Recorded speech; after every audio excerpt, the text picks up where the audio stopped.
Hi, my name is Johannah. Nice to meet you all.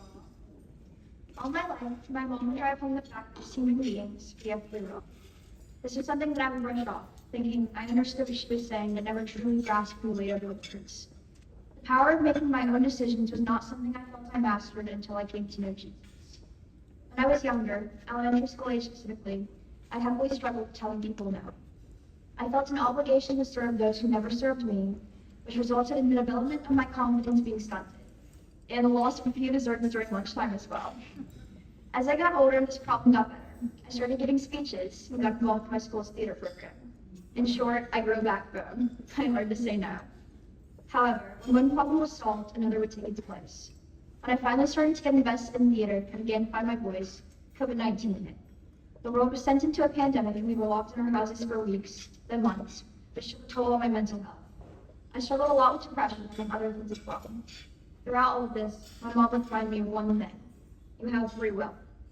This is a fact that she would continue to remind me of as I grew older, especially when I started the Willow School in 8th grade and had to take the city bus to and from school every day. If any of you have ever taken an RTA bus in New Orleans, you know how much of a struggle this was. During this time, I started to grow my relationship with God, but I had my doubts. My family did not have a car at the time. I wondered, if God loves me, why do I always find myself in these unsafe situations? Why can't he just fix it for me? I did not understand that I can free will myself and that others have free will as well. The actions of others will always have an impact on your life in one way or another. One of the best pieces of advice I've ever heard is if you're scared, do it scared. I don't remember where I first heard this, but it's something that has stuck with me and resonates even today as I speak to you all on this stage. I came to Young Life for the first time near the beginning of sophomore year.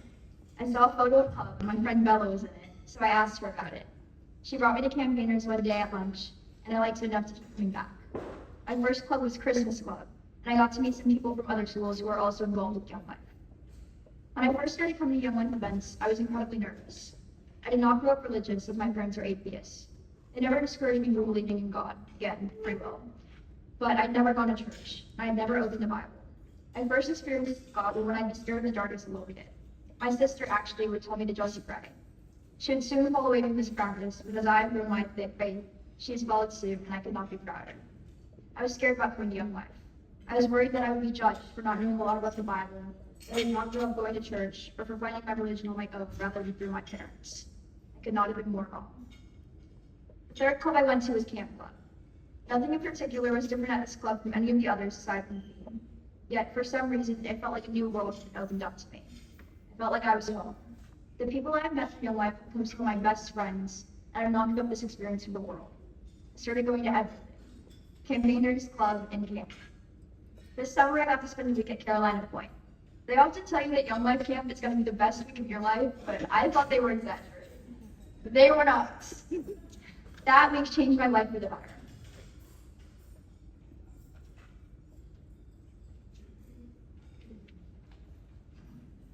I said yes to everything. If you know me, you probably know that I'm not the strongest swimmer. But at camp, I did a 12-foot dive on a freestanding water, with a life jacket, of course. But I had the nerve to say, I'm gonna go again. Don't get me wrong, I was scared.